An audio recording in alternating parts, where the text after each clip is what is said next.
Good evening, everyone. My name is Venkatesh Gaikwad, and today I'll explain or shortly summarize the topic of computation of total income under various heads.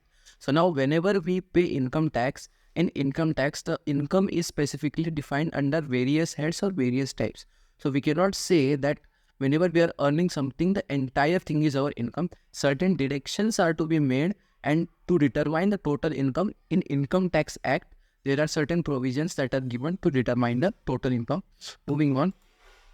Section 14 of the income tax lays down that there can be various modes of income for a person, which means that Section 14 of Income Tax Act gives us various modes or various types in which the income is defined. Mainly there are 5 types. First is income from salary, that is from Section 15 to 17. Second, income from house property. That is, for example, some person has given his house as a rent, and what is income of that rent is given in Section 22 to 27. Third is capital gains, that is investing in business gives capital gains, that is given under Section 284D. The fourth one is the profit and gain from business and profession. That is, whenever you are doing a business, whatever amount you invest in the business is your capital gains, but whatever profit you are earning from that business or profession is income. Now Section 45 till 55A gives the profit and gains from business and profession. And the last one is income from other sources, that is excluding all of the 4 that is given prior. Whatever other income is there is defined under Section 56 to Section 59 of the Income Tax Act. Now going into detail, the first subhead is that income from salary. Section 15 lays down the conditions under which the income falls under the head of salaries. Now salary is any remuneration is due from the employer to any former employee for the due course of his employment in the previous year, whether paid or not. So this is normal. So there are in short 3 categories, that is normal, advance and arrears, that is due. So in normal, that is normal salary is given on monthly basis or quarterly basis or yearly basis. Now advance is in previous financial year, the salary of the current year is given, that is advance salary, which is to be considered as well, and that is due. That is for this year's salary will be given in the next year. It is the arrears salary. So these are the 3 heads of income from salary. The key element of this head is that it mandates a relationship between employer and employee. If an employer-employee relationship is not there, the income will not be accessible under the head of salaries. Section 17 of the Act terms salary, which includes the following 8 are there: wages, pension, gratuity, then charges, commissions, prerequisites or benefits in lieu or notwithstanding to any compensation or wages. That is in short giving the wages, salary that are to be defined under total income. Next is what are the allowances. Now allowances are given to the employee by the employer to fulfill his or his personal expenses. So following are the taxable allowances which are to be taxed. First is the dearness allowance, overtime allowance is there, medical allowance, tiffin allowance, servant allowance, hill allowance, warder or proctor allowance, deputation allowance. So these are a few types of the allowances that are to be given to an employer by the employee. The next point is prerequisites. Now prerequisites is other than salary that are to be given. We can say, for example, bonus is there. So bonus is a type of prerequisite that is other than salary, it is given to the employee. For example, we can say that rent-free accommodation. Now we can say in various fields or in various companies, they give quarters to their employees. So this rent-free accommodation is there. Though it is a prerequisite, it is to be considered in taxable income. Next, movable asset, interest-free loans. Now, for certain companies have their own banks and or own financial institutions. Now, what they tend to do is they provide interest-free loans only to their employees. Insurance premium is there on behalf of employees. This is also considered under taxable income. Now, exempted prerequisites or which are not considered is called as medical benefits is there, travel concession is there, leave is there, or paid leave is there. Then certain electronic gadgets that are given, for example, in IT company, laptops are given to the employees. Now, that are not to be considered in taxable income. So this is prerequisites. And next point is profit in lieu of salary. Section 17(3) gives a comprehensive meaning of profits in lieu salary. That is any payment due or accrued to be paid by the employer or employee. Payment to be valid under Section 3. There are 2 essential features. First is there must be a compensation received by the assessee from his employer or former employer. Second is it is received at or in connection with the termination of his employment or adjustment of terms and conditions. So this section gives that after the termination, whether or not the salary has been received to the employee or not is given. Now exemptions are there, that is death, cum retirement gratuity, house rent allowance. Again the same points are being repeated, that is under the prerequisites, but here it is after the retirement. Now this is also in taxable income. Next is how do you calculate the tax on salary? So you can take an example. Let's say an individual A receives the following pay, that is basic salary of 2.5 lakhs per annum. Again his allowances is given, that is 3,000 and 1,500 accordingly. And professional tax is given 1.5k. And how much amount will he be taxable from his salary? To find out, we need to find his total gross salary, that is total salary. To find it, we need to add his basic salary, allowances, that is we are getting to 2,63,000. Now as per deduction that is given under section 16, now the 1,500 rupees is deducted from his salary. Now income tax rate on 2,61,500, that is the next amount, will be 5%, which is equal to 30,075, and this much amount will be taxable income. So this is how you calculate the income tax on salary. Now next, the second subhead is income tax from house property. The total net assessable estimate of property comprising of any buildings, lands, belongings to the assessee when assessee is the owner apart from the property which is under the use for any business or professions undertaken by him, the proceeds of which are taxable under Income Tax Act, falls under the ambit of income from house property section 22. So what income from house property is saying that there are mainly two types. One is deemed ownership, and second one is that you are renting or leasing the entire house property. Now under both of these circumstances, there are certain provisions that there should be a taxable income in both of them. So for example, in a leasehold property, the rent is received for entire year. And what part of the rent is taxable income is given under the sections of Income Tax Act. Now income from house property is taxable after considering the deductions under section 24 of this act. So section 24 gives the deductions that are to be done in the rent, we can say. And in the case of repairing and maintenance of the property, 30% of the net annual value is deductible. So 30% of the entire property is deductible, and this is not considered in self-occupied property. This is only considered for the properties which are being leased. So for the purpose of computation of income of house property, they are divided into three categories, where first properties were let out during the whole previous year. Second is were partly vacant but partly let out. Third is let out for some time then used for personal residence. So let's take an example. One house is there and it is given as rent for the whole previous year. Second house is there. It is partly vacant, that no one lives there, and partly someone living there. So we can say 6 months it is empty, 6 months people are living there. Third is for some time people used to live there, but after some time we are using it for a personal residence. So these are the three types of property that are defined.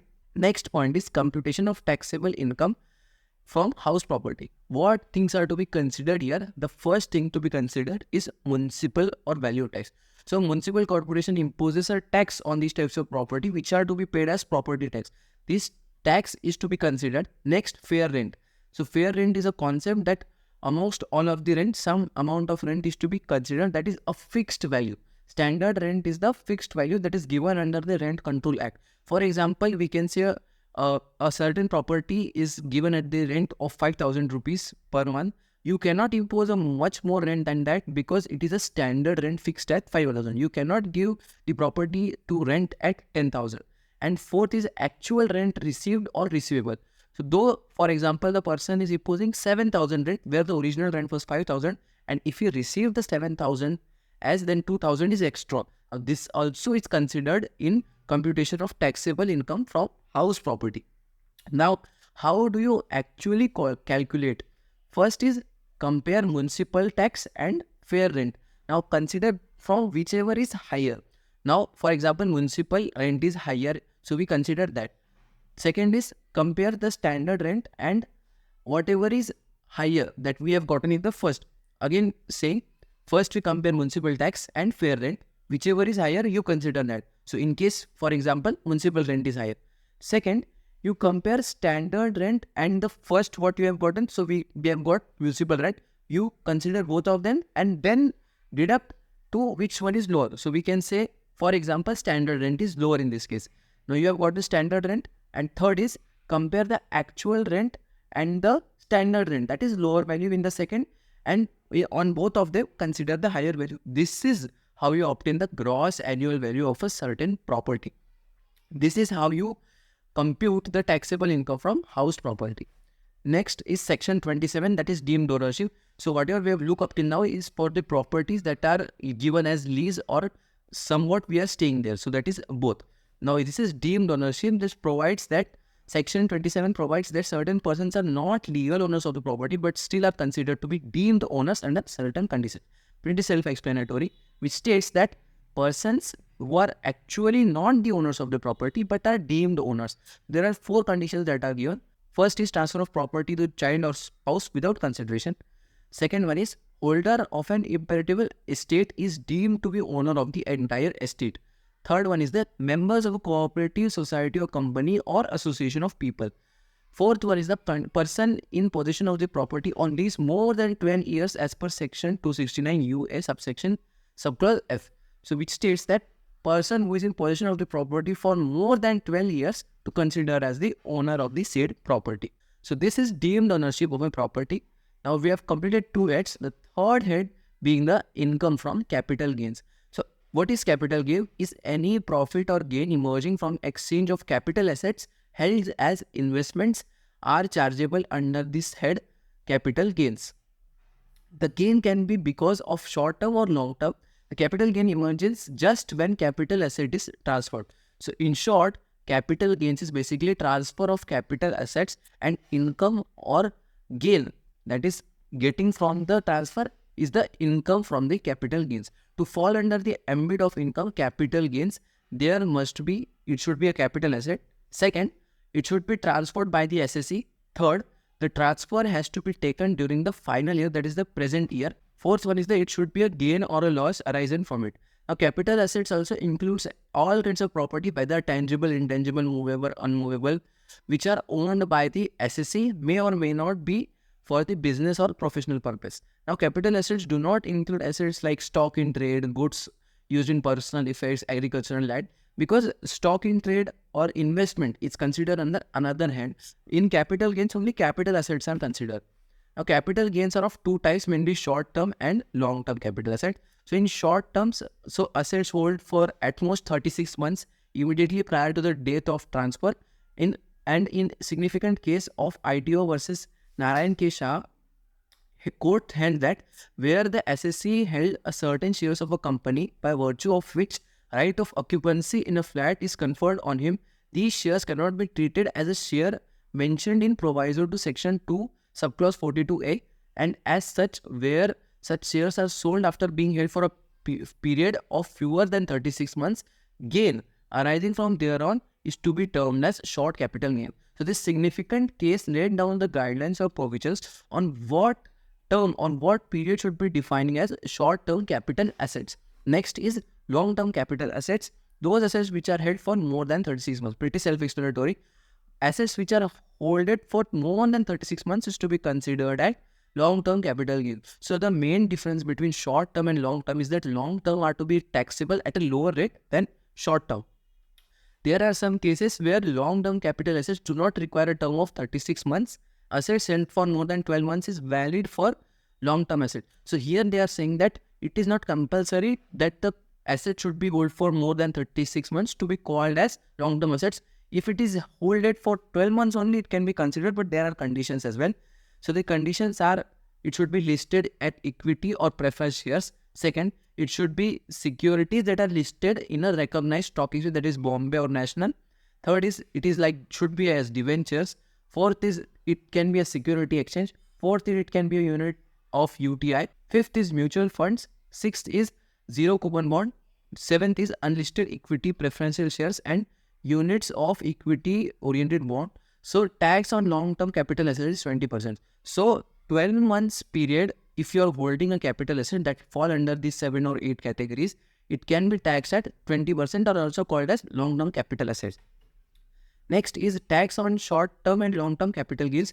On long-term, it is 20%, and for short-term, it is applicable at 15% in short. The next, it is income from profit and gain and from business and profession.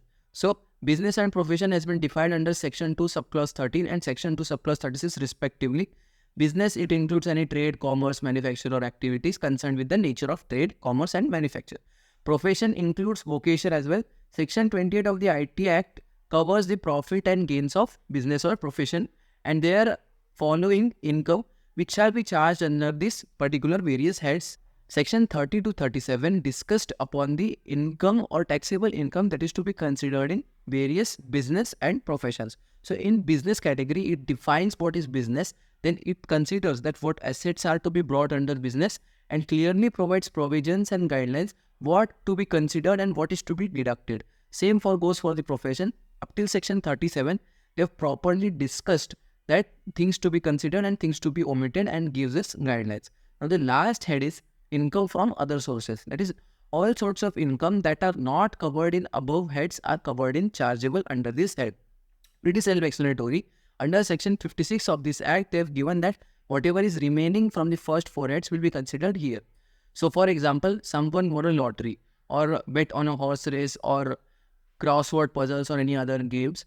Then what is this? This is the income, but no head gives the particular information regarding winning lotteries will be considered under salary or not. Then it is to be considered under income from other sources. Again, contribution received by an employer via an SSC for his work towards staff welfare scheme. So again, this scheme provides that someone has been loyal, someone has been working very hard, so is given certain amount of money, but it is not his salary. So this is considered under income from various sources. That is interest on debentures, government security bonds. So these are certain examples that whatever things that are remaining in the first 3 or 4 heads will be considered here. Gifts are certain important types which are considered under income from other sources. So that gifts that cannot be charged, gifts received from any relative, gifts received on the occasion of marriage, received by local authority, received by any funds, institution or hospitals. Now these deductions applicable or income from other sources under Section 56 and 57. So how do you calculate or do the computation of income from other sources? To do this, there are two ways mainly. The first is a one-time income or casual income. Then 30% tax is imposed on the total income. Second, if income from any other method, then tax shall be applicable in accordance to the tax slab. For example, if a person gets family pension, that is 30,000.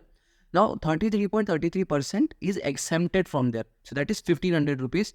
And from that of 30,000, it remains, if we deduct that, it will be rupees 9,999. Then this amount will be less than 1500. So the taxable income now becomes deduct that is 30,000 and deduct from 9,999. We get 20,001 rupees. And this 20,001 rupees is a taxable income from other sources. So what clearly seen here is exemption of 33.33%. So what 33.33% is his pension. So we are exempting the 33% as from his pension and putting the tax on from what the deducted amount is. So in conclusion, the 5 heads of the income that we have discussed provide a method to differently categorize the income of different people. One salaried person is there, one businessman is there, one professional is there. So all their income sources are different. We cannot singularly categorize that all of their money they are receiving is income. We have divided through the Income Tax Act, we have divided it in various heads, and it will be easy for the income tax to be calculated in a right direction if these income heads are divided. And with this, I have shortly summarized on computation of the topic of total income under various heads. Thank you.